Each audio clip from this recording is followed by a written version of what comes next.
¿Qué tal? Muy buenos días en uno más de tus programas Salud para Todos, transmitiendo en vivo desde el corazón de la Ciudad de México, aquí en Polanco. Te voy a dar las ligas para que nos puedas escuchar. Escúchanos por www.orfeon diagonal radio, nuestro Twitter @orfeon_digital, nuestro Facebook Orfeón La Casa de la Buena Música, el Facebook del programa Salud para Todos, teléfono en cabina 5279-2150. Les habla su amigo el doctor Roberto Canales, quien es médico internista, miembro de la Asociación Americana de Endocrinología Clínica. Les voy a presentar a nuestros conductores, el doctor Fernando Castillo Lira, buenos días. Hola, muy buenos días a todos. La doctora Gabriela Ramírez Enciso, buenos días. Hola, ¿qué tal? Buen día. La alegría de esta casa, Enrique Sánchez Vera. Gracias, doctor. Buenos días a todos. El doctor Gabriel Rojas Posero, que está buscando estacionamiento y que está por llegar. Pero ahorita llega. Y tenemos nuevamente el honor de tener con nosotros a nuestro invitado, el doctor Guillermo Ortiz Maní. Buenos días. Muy buen día y gracias por la invitación. Quien es uroginecólogo y quien es jefe de la unidad de uroginecología del Hospital Español, especialista en ambas especialidades, y quien se encuentra en la Torre Amarilla del mismo hospital, en el consultorio 1001.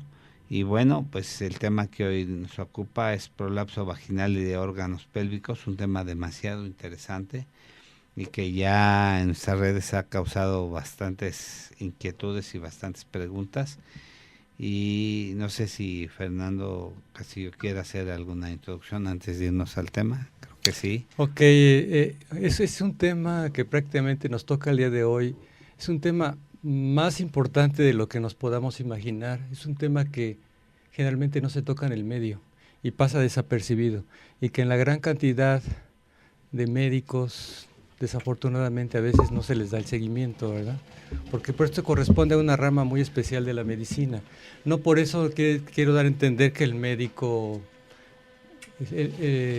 no sea capaz de llegar a este tipo de diagnóstico.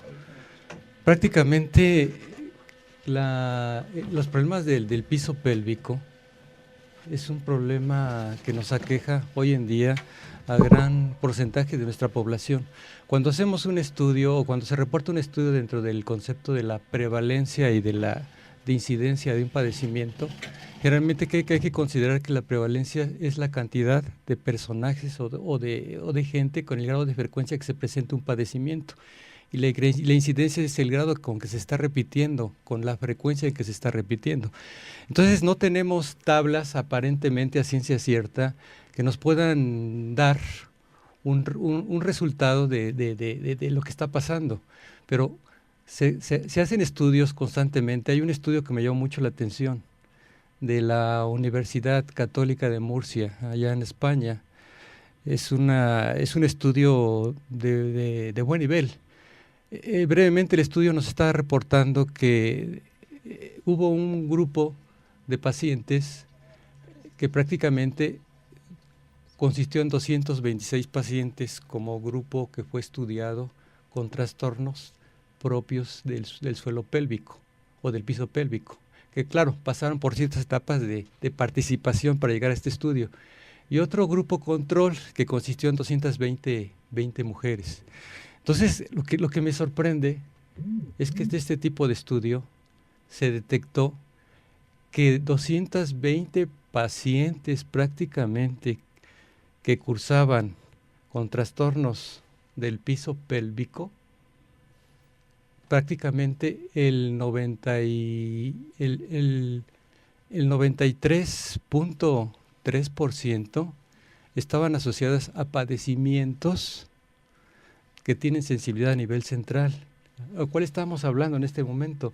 Hay un padecimiento que se llama fibromialgia, que para él la característica es que lo caracterizan dolores a distancia con ciertas características y que va muy de la mano en nuestra población. Y se asocia también a padecimientos de otro tipo de sensibilidad a nivel central, como el colon o la colitis irritable, ¿no? El colon espástico.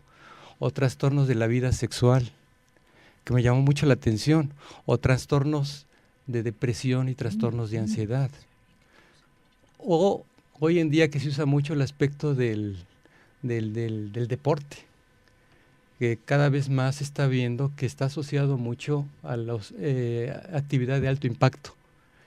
Entonces hay que tener mucha prudencia y mucha consideración en todo lo que está pasando. Entonces prácticamente el 93.3% de los pacientes que cursaban con fibromialgia cursaban con trastornos del piso pélvico. Y lo que me llamó más la atención en el grupo control de pacientes que aparentemente no presentaban un problema del piso pélvico, que más adelante el doctor Guillermo nos va a dar el concepto de lo que se trata este tipo de padecimiento. 140 pacientes presentaron prácticamente trastornos del piso pélvico. O sea, de esos 220 pacientes me llamó mucho la atención. Y se encontró mucho entonces asociada la depresión, la ansiedad, la disfunción sexual en un porcentaje muy alto. Entonces, prácticamente este tema deja mucho que desear y hay que escarbarle. Entonces, eso es lo que llamó la atención y me sorprendió. Doctor, ¿nos pueden decir doctor. algo? Sí, muchas gracias y muy gentiles por la invitación. Es un honor y un gusto volver a estar con ustedes. Este tema del piso pélvico tiene particularidad sobre todo en las mujeres. La situación anatómica del ser humano, de la mujer, es que al estar en bipedestación, el piso pélvico quiere decir la parte más baja de la pelvis y está constituida por músculos, que el músculo principal es el elevador del ano, por fascias y ligamentos que dan sostén a los órganos de la pelvis, que es la vejiga, la vagina y el recto. Anatómicamente, para poder evacuar el contenido de la vejiga y del recto, pues está un orificio que se llama hueco o hiato pélvico, hiato genital, que la particularidad es que es una zona de menor resistencia en la parte más baja de la pelvis, que eso no está cerrado por los músculos ni las fascias, y esto es una zona de debilidad anatómica por la cual los órganos, vejiga, útero y recto, pueden protruir al exterior a través de la vagina. Esa es la final de cuentas, es la definición y la constitución anatómica del piso de la pelvis en la mujer permite que suceda eso, a diferencia del varón, que en el varón está prácticamente cerrado. Y entonces por eso es que el varón no tenemos prolapso ni del recto ni de la vejiga, a no ser que sea por el orificio natural por donde sale. Entonces la vagina es un órgano que tiene varias funciones. La principal función es el paso del producto para que puedan nacer en vía natural. También funciona como órgano para la cópula, para las relaciones sexuales. Y por lo tanto, esa zona sirve de sostén y de orientación para la vejiga en la parte anterior, en la parte superior, y para el recto en la parte posterior. Y como eje de anclaje o vértice de todas estas fascias y ligamentos está la parte superior de la vagina, en donde está insertada el útero. Entonces, si esas estructuras que sostienen a la vejiga, al recto y al útero se debilitan, se pierden o se rompen, esto es lo que provoca que por situación de gravedad y de peso protruyan a través del canal vaginal y salgan a través del orificio vaginal y los pacientes lo manifiesten como un cuerpo extraño. Esto está asociado con otros síntomas, como usted bien lo dijo, con el dolor pélvico crónico. Y el dolor pélvico crónico está asociado directamente con la fibromialgia, que la fibromialgia es una alteración de inflamación de partes blandas con un origen en el sistema nervioso autónomo. El sistema nervioso autónomo es la parte del sistema nervioso que no controlamos voluntariamente. Nosotros no podemos controlar voluntariamente que el corazón lata o que el intestino se mueva o que la saliva se produzca. Eso lo controla el sistema nervioso autónomo y esta parte es lo que tiene una inervación muy importante de la vejiga, del recto y de esa manera poder manifestar como dolor. Entonces, si hay una protrusión de estos órganos hacia el exterior, genera una mayor estimulación de esta parte del sistema nervioso y una de las manifestaciones de la disfunción o de la alteración del piso pélvico precisamente es el dolor crónico, que muchas veces dicen es que me duele, no sé ni por qué me duele, y le dan analgésicos, desinflamatorios y todo, y el origen está en la protrusión de estos órganos. Tema de controversia, ¿no? Porque los reumatólogos se niegan a reconocer esta patología, ¿no? Y que merece terapias multimodales, ¿no? Ahora en día lo manejamos de manera multimodal, o sea, que damos tratamiento complementario con varios tipos de medicamentos. Gaby, ¿quieres hacer un comentario? Sí, doctor, una pregunta. ¿Quiénes son las pacientes que van a padecer este tipo de situación o enfermedad? Porque finalmente a veces las pacientes piensan que es algo normal y se dejan, ¿no? ¿Quiénes son esas pacientes que van a acudir a consulta para este tipo de padecimientos? ¿Son jóvenes? ¿Qué tipo de no sé, de fisionomía podría tener podría tener la paciente, ¿no? Sí, los factores del riesgo para que los órganos pélvicos protruyan a través de la vagina principalmente es ser mujer, ¿no? Por la situación anatómica que acabo de mencionar. Segundo, el embarazo. El embarazo por sí solo es un factor de riesgo por el peso que conlleva al traer el producto, al traer el bebé, por el tiempo que lo lleva. Y eso es lo que hace que la fuerza de presión hacia el hiato genital sea más evidente.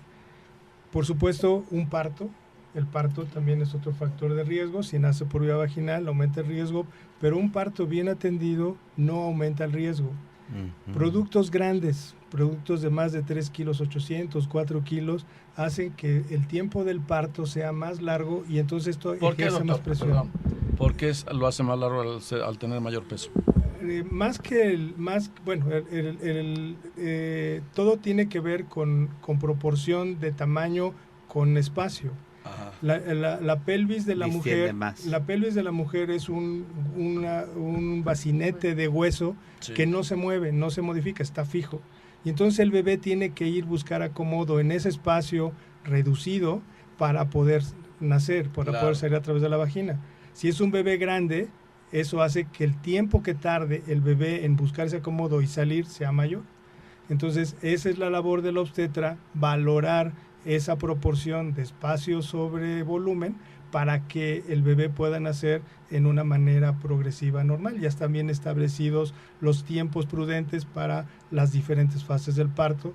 Entonces, un parto prolongado que dure más de 3 horas en expulsivo, que esté el bebé abajo y no pueda nacer, pues eso aumenta el riesgo de que los órganos, que esas fascias y los ligamentos se rompan y permita que protruyan los órganos. Y sobre todo cuando es multípara, ¿no? O sea, generalmente, doctor, como usted dice, se ve en etapa avanzada, ¿qué será? Ya cercano a la menopausia por la pérdida de la fuerza de los ligamentos de los tendones, pierden por la pérdida hormonal. Exactamente. Pero, doctor, ¿se puede ver también en jóvenes en caso de que sean multíparas?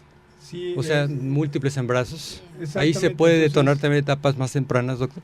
El embarazo, como decía, es el factor de riesgo, aunque sean partos normales. Que sean muy traumáticos, exacto. Aunque no lleguen necesariamente a la menopausia. Así es, partos prolongados con bebés grandes, que utilicen forceps, que tengan desgarros de los músculos. Y la famosa maniobra de Christeller. El Christeller, que eso, el Christeller ya está proscrito en la obstétrica moderna. Christeller quiere decir que se le empujaba el fondo del útero a la señora al momento de que estaba por nacer el bebé, aumentando exponencialmente la presión que se ejerce sobre el hiato genital. Entonces esto favorece que los tejidos pues no tengan la elasticidad suficiente y estallan. Entonces la ruptura de los ligamentos y las fascias es mayor, por lo tanto en la actualidad hacer ese tipo de la gente sobre, así es. Sobre el abdomen de la... En las épocas que yo estuve de residente había una enfermera que era experta en eso, se subía sobre la paciente y prácticamente la exprimía, ¿no? Y entonces el bebé nacía pues con una fuerza importante, sí nacían, perfecto, y nacían bien los bebés, pero el piso de la pelvis y a lo largo y al cabo del tiempo, 5, 10, 15 años, ¿no? Esos ligamentos que se rompieron, que no se pudieron reparar, pues es el punto de debilidad para que los órganos protruyan. Entonces, una mujer de 27, 30 años, que aunque está joven, sus tejidos están fuertes y todo, tuvo un parto en esas características, pues puede explicar el por qué tenga el útero o la vejiga de fuera. porque los Y con ligamentos... vaginas tan amplias y con también, vaginas ¿no? muy amplias, muy flácidas. Entonces, la menopausia es una etapa de la vida en la cual la situación hormonal ya no está, las hormonas en el piso de la pelvis y en los tejidos favorece una mayor elasticidad, mayor turgencia, mayor resistencia. Si se pierde ese aporte hormonal, esto hace que se genere una mayor debilidad y entonces los tejidos sean más laxos, más débiles, y por lo tanto es más frecuente que las mujeres después de la menopausia manifiesten más estos síntomas de prolapso que antes no eran tan evidentes, o si eran evidentes no les representaba ninguna incomodidad. Entonces, clínicamente, el prolapso de los órganos pélvicos se hace por la exploración. Hay exámenes, estudios de laboratorio, ultrasonidos, resonancias, tomografías, que pueden valorar que los órganos están fuera de su sitio. Pero el diagnóstico es clínico, es que se valore, el médico valore qué tanto grado de prolapso, y hay grados de prolapso, hay de leves, moderados y severos, y dependiendo del grado de prolapso serán los síntomas también. Sí, doctor, ahorita... A ver, Fernando, ya suelta el micrófono. Ay, pero no voy a salir chueco. Ay. No sales guapo como sea, mi Gabriel. Hola, ¿cómo están? Pues qué bueno que están aquí con nosotros otra vez. Lo que principalmente les queremos informar es de que ya tenemos el canal de YouTube, entonces por favor suscribirse. La liga está en la página de Salud para Todos, todos con mayúscula. Y nada más con hacerle clic, ya saben, y suscribirse para que nos sigan ya por canal de YouTube, ¿no? También en vivo. Ahí está en vivo y en directo también. Con mejor Bueno, calidad. exacto. Con mejor ¿Eh? calidad. Que le pongan like. Ah, sí, también que le pongan Ah, like, que le no, pongan like. no que todos los likes se los lleva, ya sabes quién. Gabriel. No, Ah, no. Fernando. Ok, doctor Ortiz, mire, hay una pregunta del público que dice que ella siente que se le salió el recto, que se cayó el recto, pero parece que fue por ano, no por vagina. Entonces dice, su duda de esta paciente es que si es lo mismo o será otra cosa, serán hemorroides. Sí, en la zona del recto, al ser también un orificio por donde sale la materia fecal, también está propensa a tener este tipo de situaciones. Esto es diferente porque es una enfermedad específicamente del recto. Esta es área del proctólogo. Okay. Hay protrusión, hay veces que hay protrusión de la parte interna del recto que se llama mucosa. A veces se inflama y entonces crece en forma exagerada y puede salir a través del orificio anal. Sí. Entonces esto se llama prolapso de mucosa rectal y esto lo tiene que evaluar un proctólogo. ¿Protrusión qué es, doctor? Protrusión quiere decir salida, que Salida. sale a través del orificio del ano, Ajá. sale el tejido que está en la parte interna del recto. Y entonces esto es protrusión de la mucosa rectal. Y entonces se hace una operación muy sencilla, generalmente es ambulatoria, los proctólogos lo hacen en una forma muy eficiente y se resuelve y quedan perfectamente bien. La otra son las hemorroides. Las hemorroides son venas que están alrededor del recto. Cuando estas venas se tapan, se inflaman, crecen y pueden protruir también a través del canal rectal. Pero esta es una valoración que tiene que hacer el proctólogo. Lo que hacemos los ginecólogos o los ginecólogos son la protrusión a través del orificio vaginal. A través del orificio vaginal, la vagina separa al recto y a la vejiga por una fascia, y cuando esa fascia se rompe es cuando protruyen a través del orificio vaginal, a diferencia del rectal. Perfecto, muy bien. Muy bien Sí, estudiado. ambas son soluciones quirúrgicas, hay que aclarar, ¿eh? Tanto el prolapso rectal como el prolapso vaginal. Sí, muy bien. Y sí hay que considerar Muy bien. que las soluciones son quirúrgicas, y también por eso la vigilancia obstétrica en el embarazo, de que la paciente no se suba mucho de peso, para que el producto también, tanto que la paciente no... ¿Por qué suben de peso, doctor? Porque comen mucho. Ah, también, Eso es ¿no? todo, Quiero tiene que decirlo, preguntarle. doctor. Sí, doctor, ¿hay alguna forma de prevenir este tipo de padecimiento? Sí, por supuesto. Teniendo radica en la cuestión específica de cada individuo, en la calidad de sus tejidos, por supuesto. La alimentación, el hacer ejercicio, el mantenerse en un peso adecuado, el sobrepeso, la obesidad, genera una mayor presión del abdomen hacia el hueco genital, y entonces el hiato genital, y entonces esto aumenta los riesgos de que los órganos puedan protruir. Por supuesto que no se le va a negar a las mujeres la posibilidad de un embarazo, eso sería injusto. Entonces se pueden embarazar, pero que, como dice el doctor, teniendo un muy buen control prenatal, con un aumento de peso adecuado, con una vigilancia por parte de su obstetra en cuanto valora el bienestar del bebé, teniendo un bebé de tamaño y peso adecuado, podrá tener un parto vaginal, y diré, la recomendación es que lo tenga el parto vaginal. Es mejor, ¿verdad, Doc? Por supuesto, pero con un parto bien vigilado. Y la otra forma de prevenir es con una alimentación, y sobre todo que tengan un peso adecuado. El sobrepeso es un factor fundamental. ¿Cuándo se embaracen, Doc? Una mujer que pesa 50, 52 kilos, ¿cuánto tiene que aumentar, doctor, de peso? En el embarazo, Ajá. lo recomendable es que aumenten de 8 a 10 kilos máximo. Muy bien. Que generalmente 6 Independientemente del peso que tengan. Sí. ¿no? Así es. Sí, El sí, peso sí. recomendado en el embarazo es de 8 a 10 kilos máximo. O Si sea que ya aumentan estás más de 10 pensando kilos, quiere decir que tienen sobrepeso y están engordando. Y lo peor de todo es que las señoras a veces, para justificarse un poco, le echan la culpa al bebé. Es que por el bebé quede sí, así, claro. pues el bebé no come ni sube más que uno. Entonces, más que ella. Pero ¿qué tal los sopes y los tacos? Están bien sabrosos. Es muy importante la observación de que la mujer no tiene que comer por dos, sino tiene que comer con calidad y Claro. con, Ay, qué bueno con que lo un dices, balance. Muy Sí, sí, bien. sí. Porque ya se está preparando la mujer de Sánchez Vera para embarazarse. ¿Sí? ¿De verdad? Sí, algo. Doctor, una pregunta más.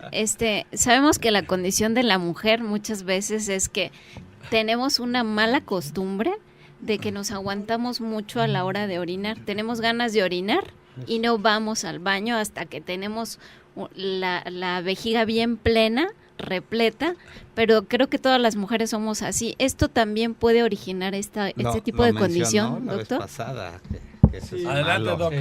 Más que en el prolapso, es que eso tiene que ver con la calidad de los tejidos, la capacidad de funcionalidad de los órganos del piso de la pelvis, en eso está la vejiga, el recto y la vagina, tiene que ver mucho con los hábitos. El hábito de orinar con regularidad hace que la vejiga funcione en forma eficiente.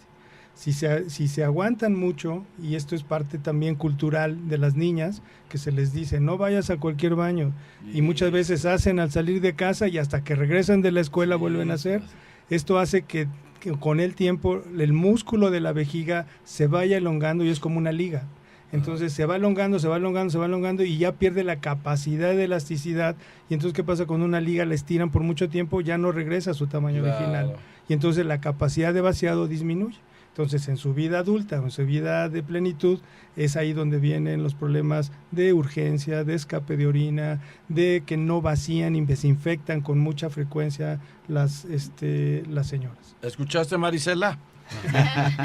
Lo mencionó en la Sí, no, sí, pero que era eso muy es malo. muy cierto. Las mujeres, o Sí. sea, incluyéndome, tenemos ese mal hábito, la verdad. Y yo creo que Se eso... aguantan, Gaby, Sí, y no eso es debe malo. ser. ya nos Sí, está y diciendo eso el te doctor. propicia a que se presente hasta pérdida de la Infec- función y- urinaria, Claro. pérdida de función Infecciones renal, recurrentes Sí, también. exactamente. una insuficiencia renal Así es que prácticamente. las mujeres que nos Puedes están llegar a escuchando eso. son muchas, Doc, que Sí, que sí. comprendan y entiendan esta situación. Sí, ¿verdad? Que de hecho es más el universo de mujeres las que Infecciones nos de escuchan. repetición, Sí, sí, sí. claro. Sí, sí, sí, sí. Oiga, doctor Ortiz, otra pregunta que están haciendo, si la infección de vías urinarias lleva incontinencia urinaria y se les puede quitar esa incontinencia o ya se cayó la vejiga. Sí, la infección de las vías urinarias es muy frecuente en las mujeres, y esto hace que por una situación anatómica y funcional la manifestación de la infección puede ser la incontinencia. No tienen otros síntomas, no les arde, no les duele, no sangra, nada. Dice, lo único es que empecé a notar que ya no aguanto como aguantaba antes. Antes de llegar al baño se me está escapando la pipí. Sí. Entonces, lo primero que hacemos al estudiar esta situación es descartar una infección. Y muchas veces, si esa es la causa que está generando la incontinencia, el dar un antibiótico adecuado para el germen que tiene la paciente, con eso se cura. Pero la incontinencia urinaria no necesariamente es por infección, también tiene que ver con el problema anatómico.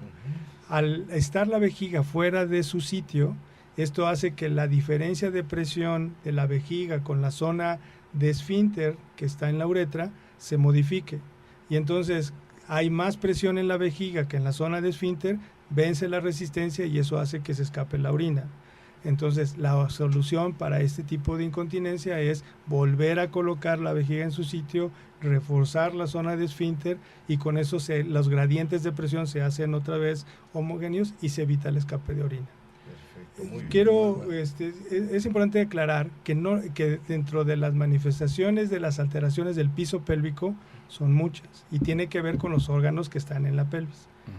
En la parte de la vejiga, la alteración o la disfunción del piso pélvico es alteraciones en la capacidad de almacenaje o vaciado.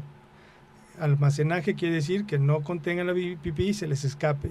O de vaciado, que no orinen completo y entonces la principal manifestación son infecciones. Pero ya serían etapas más avanzadas, ¿verdad, doctor? Entonces, es por rebosamiento que se acumula. Ahí es no donde sale, se obstruye. Al valorar el piso de la pelvis, no nada más es que la vejiga, el recto, el útero estén caídos, sino qué alteración generan en su función. En la vejiga y el recto es en la capacidad de almacenaje y vaciado. Sí. Y en la vagina es en la situación de posición del útero y en la cópula.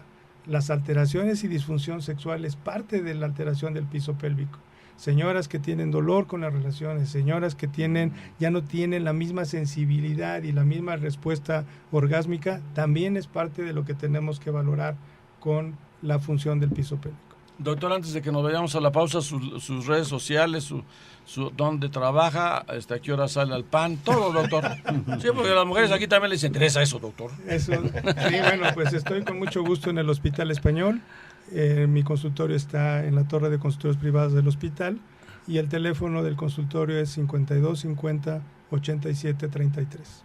¿No tiene Facebook, doc? No, tengo correo electrónico. Correo electrónico del consultorio es consultorio@drortizmani.mx. Mani con i latina. Para que le manden correos también, doctor. Con mucho gusto, será un placer contestárselos. Repetimos el teléfono 5250 8733. Muy bien.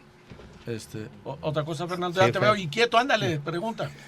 Doctor, hablando de la sintomatología del cuadro clínico, usted hace un momento nos comentó la incontinencia urinaria. Generalmente la incontinencia urinaria, la característica, creo entender, ¿verdad? Es cualquier movimiento que dé un esfuerzo mayor mínimo, a lo habitual, el toser, el bailar, el brincar. Eso ya nos está dando datos de que existe un grado de incontinencia y que se le debe empezar a dar importancia al piso pélvico y que está sucediendo algo. Ahora, bien, pero no nada más es la incontinencia urinaria, doctor, también hay incontinencia, pero de urgencia. ¿Cuál sería la diferencia para que nos llegue a presentar este cuadro también? ¿Cuál sería la diferencia en este tipo de trastornos del piso pélvico? Como usted bien Porque lo llega a acompañar. Como usted bien lo mencionó, la incontinencia puede tener dos grandes causas dentro de múltiples. La primera es una causa anatómica, que es lo que estamos ahorita hablando. La vejiga pierde su posición y por gradientes de presión, la presión dentro de la vejiga es mayor que en la uretra y eso hace que se escape la orina. Esto se llama incontinencia genuina de esfuerzo y la manifestación es por esta alteración anatómica. Y la otra gran causa de incontinencia es la de urgencia, que es por alteración en la capacidad de almacenaje de la vejiga. La vejiga, al ser como un globo, al no distenderse lo suficiente, hace que con poquita orina venga un deseo intenso de orinar y la vejiga se contraiga involuntariamente antes de que le demos la señal normal de ir al baño. Ok, doctor, entonces puede haber una incontinencia de urgencia sin necesariamente tener piso pélvico caído ni incontinencia urinaria. Y puede haber el componente de las dos. Y es a lo que le llaman con frecuencia ir al baño de repetición, ¿no? Le llamamos en el término de la medicina muy técnico, de poliacuria, ¿no? Exactamente. De momento, el número de frecuencia, pero con cantidades mínimas de liberación de la micción de orina. De 8 a 9 o de 7 a 8. Así es. La principal manifestación de la incontinencia de urgencia es un apremio urgente por ir a orinar. Y generalmente las señoras lo manifiestan con ir al baño. Dices que yo voy cada media hora, cada 40 minutos tengo que ir al baño y hago poquito. Entonces eso habla de que la vejiga tiene muy poca capacidad de almacenaje y entonces continuamente le despierta el deseo orinar. Y por rebosamiento ya sería diferente, una etapa más avanzada del cuadro. El Doctor. rebosamiento es lo contrario a la urgencia. Esto quiere decir que la vejiga se ha hecho tan laxa que puede contener más de 500, 700 o hasta 1 litro, y entonces la orina sale no porque se contraiga la vejiga, sino porque escurre. Por escurrimiento, llega a tal depresión la vejiga que entonces sale por Doctor, ahí, perdón, una ya. Oye, ya manda. Cuando hablamos por rebosamiento, estamos hablando que ya la etapa ya avanzó más allá de la primera, segunda etapa del piso pélvico, ya está el órgano salido, cuando hablamos por rebosamiento, para que nos aclare. Ahí el rebosamiento tiene que ver mucho con la capacidad de elasticidad de la vejiga. Puede ser que no tenga alteración del piso pélvico, pero ese es el caso típico de las señoras que toda la vida han delegado mucho su capacidad de ir al baño con regularidad. Entonces la vejiga ya es muy elástica. El músculo de la vejiga está tan elongado, que la vejiga ya no tiene fuerza para ya dio de sí. Y eso tiene que ver un problema. Perdón, cuando hablamos de insuficiencia cardíaca, ¿no? Ya dio de sí, ya perdió el tono. Después de ser hiper, se relaja. Así es. Entonces, doctor, perdón, ¿y el rebosamiento puede generar infecciones? Muchas, y sobre todo lo más grave del rebosamiento es que la orina puede regresar hacia los riñones. Ajá. Y ese reflujo puede a la larga alterar el funcionamiento renal y provocar insuficiencia renal.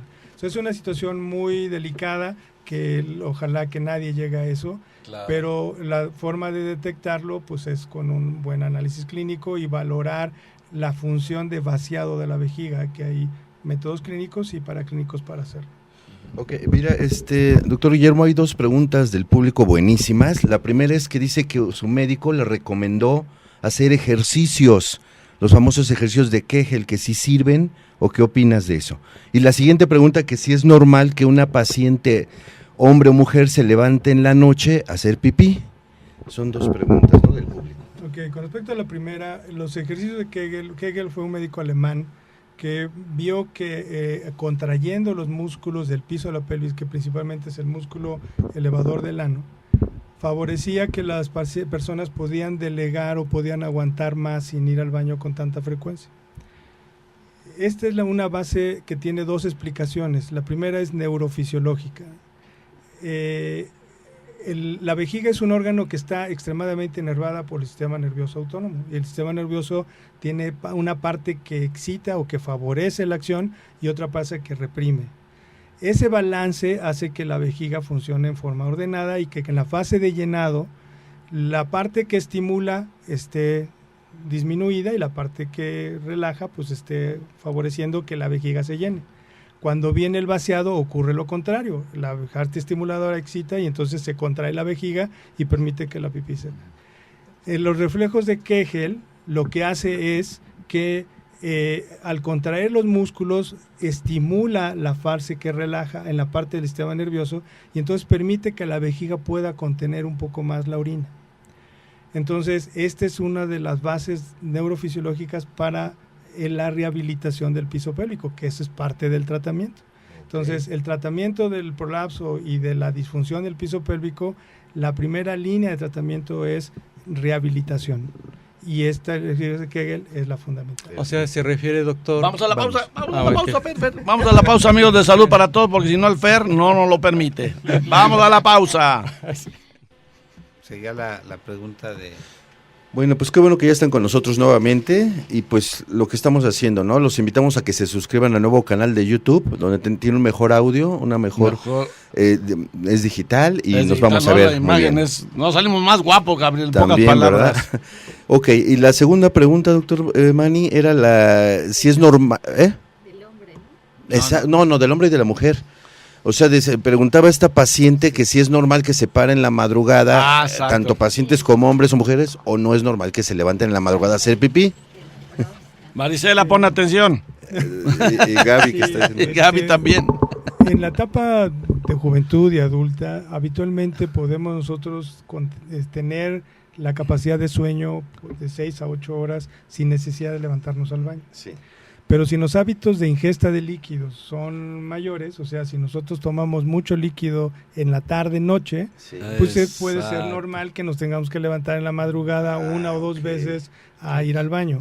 Habitualmente esto no debe de suceder. Entonces, cuando hay este tipo de situación, la recomendación principal es que no tome tanto líquido después de las 6 de la tarde. Perfecto. Que ya no tomen agua. ¿Para qué? Para que orinen antes de dormir, vayan al baño a orinar y esto permite que puedan pasar la mayor parte de la noche. Si esto se sigue repitiendo, bueno, pues habría que descartar la alteración en la capacidad de almacenaje o alguna alteración metabólica que haga que el riñón filtre o expulse más orina, y la causa más frecuente es la diabetes. La diabetes, cuando la diabetes descompensada, cuando los niveles de azúcar están elevados, se filtra el agua junto con el azúcar a través del riñón y eso aumenta la capacidad de vaciado. Entonces, generalmente los pacientes diabéticos que están descompensados se paran 2, 3, hasta 4 veces en la noche a orinar. Yo nunca me paro, doctor. Qué bueno. Señale que soy bien sano, ¿verdad? Está usted perfecto. Ahí está, doctor Canales, ¿cómo se los demuestro? También hay urgencias urinarias.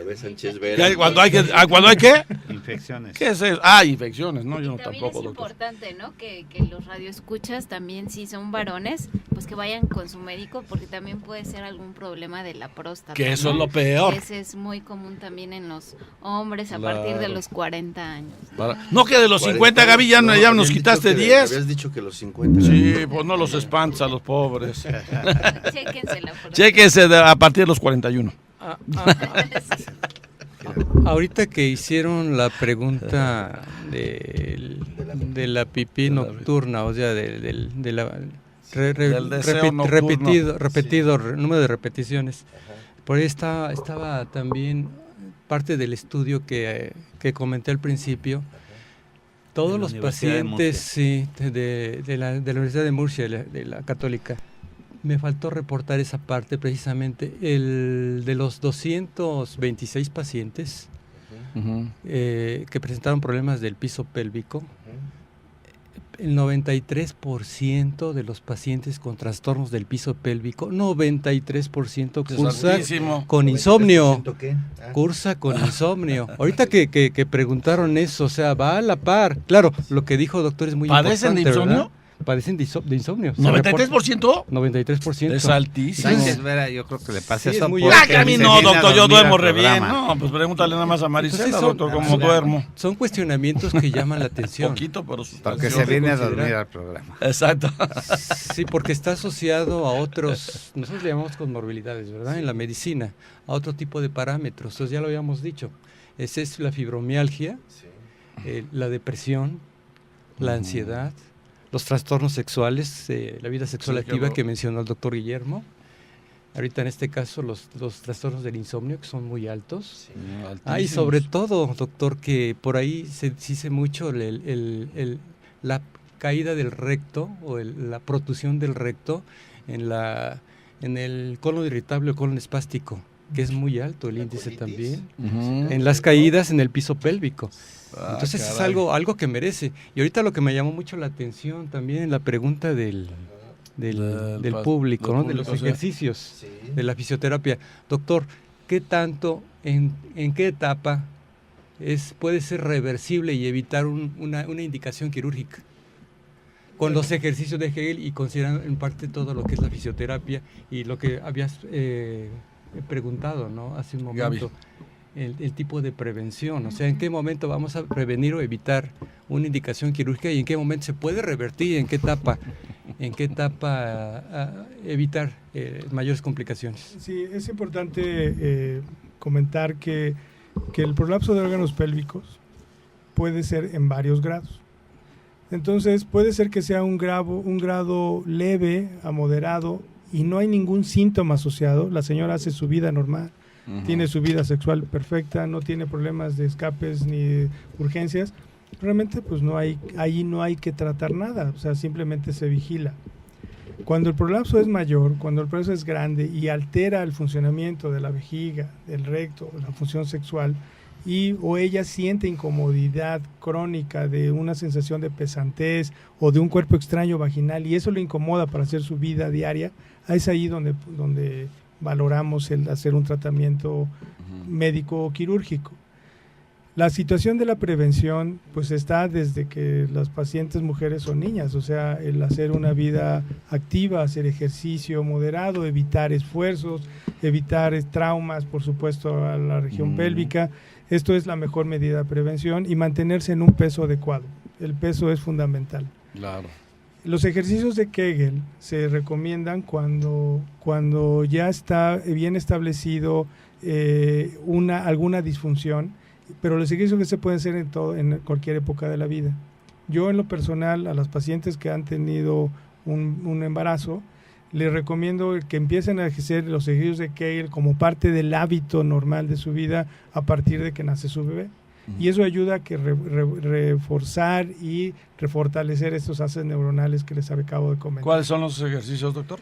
Los ejercicios consisten en contraer los músculos de la pelvis. Se les explica a las señoras que es simulando como si quisieran aguantar la orina, que están orinando y quisieran cortar el chorro de la orina. Este es el ejercicio que tienen que hacer, esos son los músculos que tienen que contraer. Es importante que sea orientado por un médico o por un fisioterapeuta porque a veces se confunde y las pacientes contraen los músculos del abdomen o contraen los músculos glúteos o los músculos de las piernas asociados a ese músculo. Eso realmente no tiene ninguna utilidad. Entonces sí tiene que ser enseñado por un especialista. Claro. Y la recomendación es que lo hagan por bloques de 10 contracciones y descanso. Contraen, relajan 10 veces y hacerlo por lo menos 3 veces al día. En planes ya de rehabilitación pueden hacerlo más veces, pero siempre en recomendaciones que sea en bloques de 10. Vale la pena reconsiderar una de las cosas que mencionó Fernando del estudio de la Universidad de Murcia. De Murcia, en España. De la Universidad Católica de Murcia. Yo en el 92 tuve la oportunidad de estar estudiando procinéticos con la Universidad Complutense y la Universidad Politécnica también, allá en España, y cabe la pena mencionar que el insomnio es una cosa muy importante. A mí los pacientes que me llegan con trastornos del sueño, y les recomiendo que hay que darles algún inductor del sueño, me dicen, no me voy a hacer adicto. Yo les digo, ¿quiere ver a alguien que está mal en el día? Alguien que no duerma bien. Claro. Duerma bien. No se va a hacer adicto. Es tan importante que la gente duerma bien. Los trastornos del sueño llevan a una serie de trastornos funcionales en todo el día. Entonces, tan importante, o sea, ¿a qué va esto? Que este tipo de alteraciones son acciones multidisciplinarias. Exacto. O sea, que hay que reconocer que muchos padecimientos no tan solo deben ser tratadas por el uroginecólogo, sino que el uroginecólogo se debe de acompañar a veces del psiquiatra, del acupunturista, del consejero, del psicólogo, de un terapeuta. Él mencionaba de un terapista, de un fisioterapeuta para que les ayude, del nutriólogo, para que el paciente reciba un tratamiento integral y reconocer que debemos de acompañarnos, de que ya no somos todólogos, que necesitamos hacer equipo y reconocer que la paciente, por ejemplo, en la etapa de gestación, necesita un buen consejo nutrimental, de que no se debe subir de peso y de que debe de llevar un buen consejo para que no se lleve a un sobrepeso y que no sufra después las consecuencias. Sí, Roberto, ahorita que lo estás diciendo, recordando, ¿no?, el problema del sobrepeso. Ustedes son los expertos en ginecología, ¿no? Lo fundamental es que una mujer, cuando se quiera embarazar, que no adecuado desde que empieza no tiene que tener sobrepeso el embarazo de por sí, mucho menos obesidad. Entonces está expuesta precisamente a problemas del piso pélvico. Claro que o sea, sí. Cuidado. Entonces piénsenlo muy bien cuando se van a embarazar, porque el simple hecho de tener obesidad y sobrepeso ya pueden tener problemas con el piso pélvico. O sea, piénsenlo. A ver, rápido. ¿Qué tan rápido llegan las señales?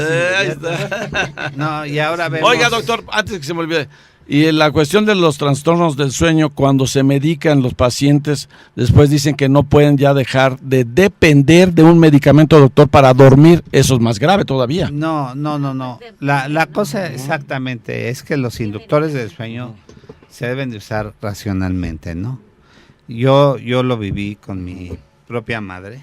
Mi madre tomó medicamentos para inducirse al sueño por 40 años. Híjole. Ya en paz descansé.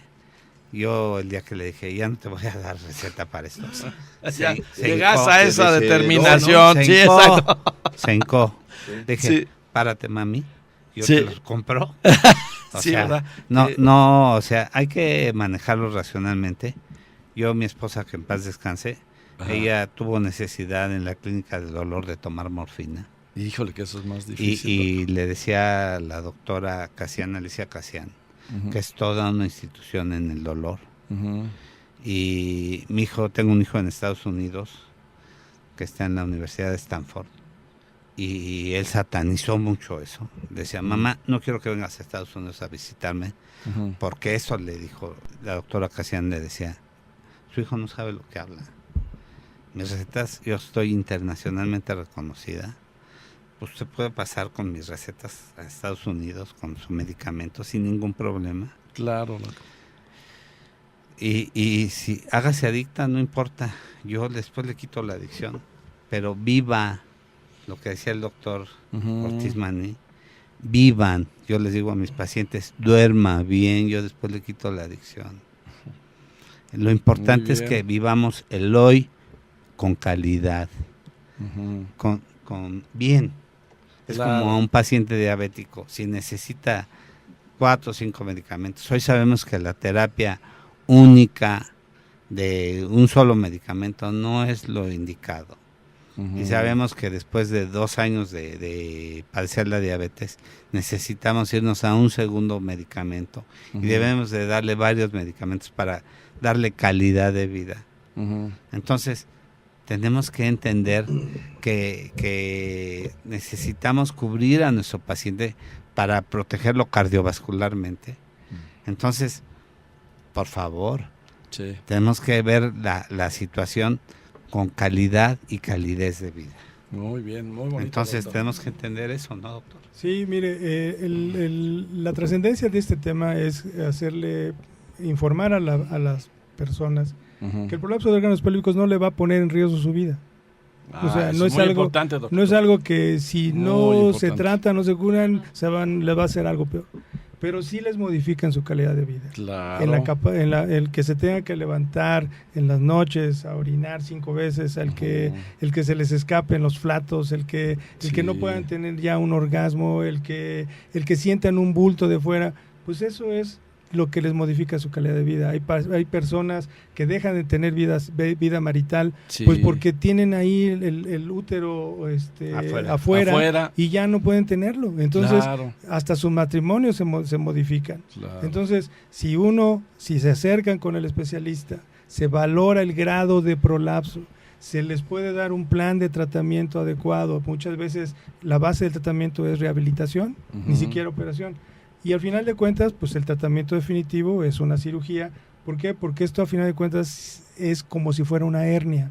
Ujú. O sea, se pierden las estructuras de sostén, pues hay que repararlas y Claro. volver a poner los órganos en su sitio. Y hay métodos también mecánicos, no quirúrgicos, que se llaman pesarios, que esos son aditamentos médicos a base de silicón que se colocan dentro de la vagina y esos pesarios sostienen a los órganos en su sitio. Y de esa manera la función de esos órganos se modifica.